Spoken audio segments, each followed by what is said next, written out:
안녕하세요. 20년 동안 에어컨 설치와 냉방 환경을 연구해 온 이형석 실장입니다. 매년 여름이 되면 꼭 듣는 말이 있습니다. 전기세 무서워서 에어컨을 못 틀겠어요. 틀자니 아깝고 안 틀자니 너무 더워요. 밤에는 덥고 습해서 잠을 못 자겠어요. 이런 말씀 들을 때마다 안타까운 게 대부분의 가정에서 에어컨을 잘못 쓰고 있다는 사실입니다. 냉방비를 아끼려다 오히려 전기요금을 더 내는 경우도 많습니다. 오늘은 냉방비를 줄이면서 더 시원하게 여름을 나는 방법을 현장에서 직접 검증한 실천 팁들로 정리해 드리겠습니다. 첫 번째, 외출할 때 무조건 에어컨을 끄는 건 오히려 전기세를 더 올릴 수 있습니다. 인버터용 에어컨은 껐다 켤 때 전력을 가장 많이 소모합니다. 실내 온도가 30도 이상으로 올라간 상태에서 다시 26도로 낮추려면 실외기가 처음 5분 동안 최대 출력으로 돌아가게 됩니다. 이게 전기를 가장 많이 먹는 순간입니다. 그래서 90분 이내의 짧은 외출이라면 그냥 켜두는 게 더 절약입니다. 마트, 병원, 동네 산책 정도라면 꺼두지 말고 그대로 다녀오시는 게 좋습니다. 두 번째는 제습 모드입니다. 많은 분들이 제습이 전기를 덜 먹는다고 알고 계신데 사실 실외기 작동 방식은 냉방과 거의 비슷합니다. 다만 바람이 약하게 나와서 체감이 조용할 뿐입니다. 그래서 중요한 건 순서입니다. 처음엔 냉방 모드로 실내 온도를 낮추고 그 다음에 제습 모드로 전환하세요. 그러면 온도는 그대로 유지되면서 습도만 줄어 쾌적함이 훨씬 높아집니다. 특히 여름밤에 잠을 잘 못 주무시는 분들은 이 순서만 바꿔도 체감이 크게 달라질 수 있습니다. 세 번째는 에어컨 바람 방향입니다. 대부분 바람을 아래로 틀어서 발끝으로 시원함을 느끼시려고 하는데요. 에어컨은 직접 사람을 식히는 게 아니라 공기를 순환시키는 기계입니다. 과학적으로 찬 공기는 아래로, 더운 공기는 위로 올라가기 때문에 바람 방향은 항상 천장 쪽으로 설정하는 게 맞습니다. 그래야 냉기가 위에서 전체 공간에 퍼지고 실내 온도도 훨씬 더 빨리 떨어집니다. 제가 실제로 설치한 두 집을 비교해 봤는데요. 같은 평수 같은 모델인데 바람 방향만 다르게 설정했더니 한 달 전기세가 5만 원 이상 차이가 났습니다. 네 번째는 창문과 커튼 그리고 가구 배치입니다. 낮 2시에서 5시 사이 햇볕이 그대로 들어오는 집은 에어컨이 아무리 열심히 돌아도 실내 온도가 잘 안 떨어집니다. 햇빛 차단용 커튼이나 블라인드를 꼭 사용해 주세요.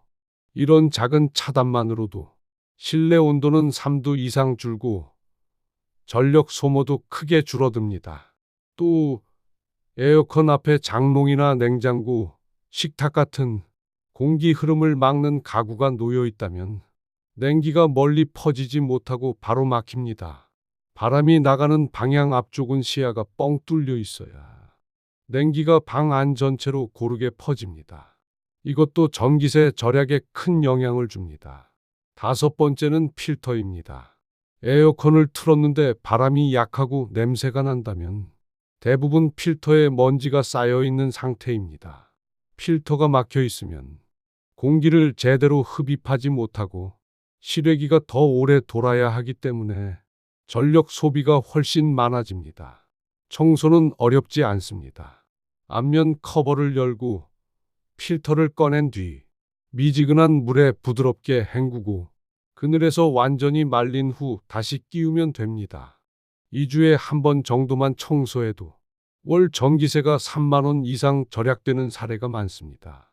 여섯 번째는 선풍기 활용법입니다. 에어컨만 단독으로 돌리는 것보다 선풍기를 함께 사용하는 게 훨씬 효율적입니다. 에어컨을 26도로 설정하고 선풍기를 천장 쪽으로 약하게 틀어주면 공기가 순환되면서 방 전체가 더 고르게 시원해집니다.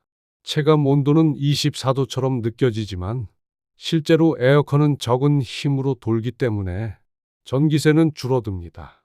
특히 밤에는 선풍기를 몸에 직접 맞추는 게 아니라 공기를 위로 돌리는 느낌으로 약하게 설정하는 게 숙면에도 훨씬 좋습니다.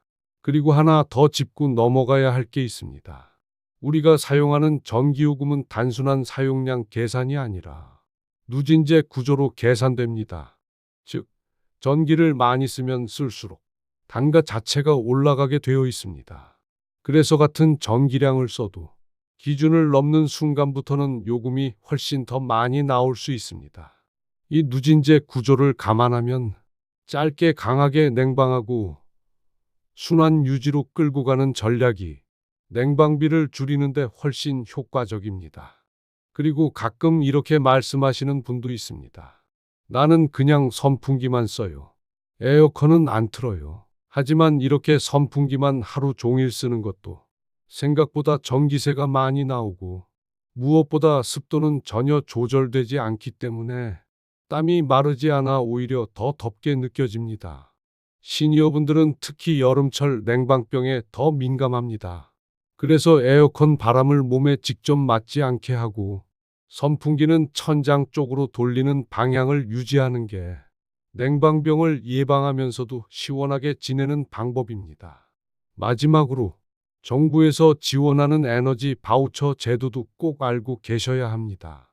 65세 이상이거나 기초생활수급자, 차상위 계층, 장애인, 임산부, 희귀질 환자에 해당된다면 여름 전기세를 최대 70만 원까지 지원받을 수 있습니다. 신청은 동주민센터에서 가능하고 신분증과 등본만 있으면 5분 안에 접수할 수 있습니다. 그리고 한 가지 더 팁을 드리자면 가구 구성원 중 단 한 명만 조건을 충족해도 신청이 가능하다는 점입니다. 본인이 아니더라도 같이 사는 가족이 해당된다면 꼭 한번 문의해 보세요. 또 가능하면 오전 시간대에 방문하시는 게 좋습니다.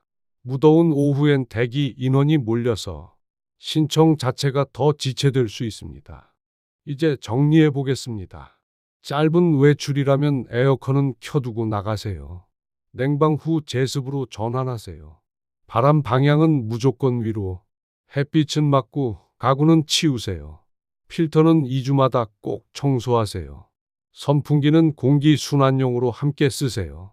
누진제 구조를 이해하고 냉방 전략을 짜세요.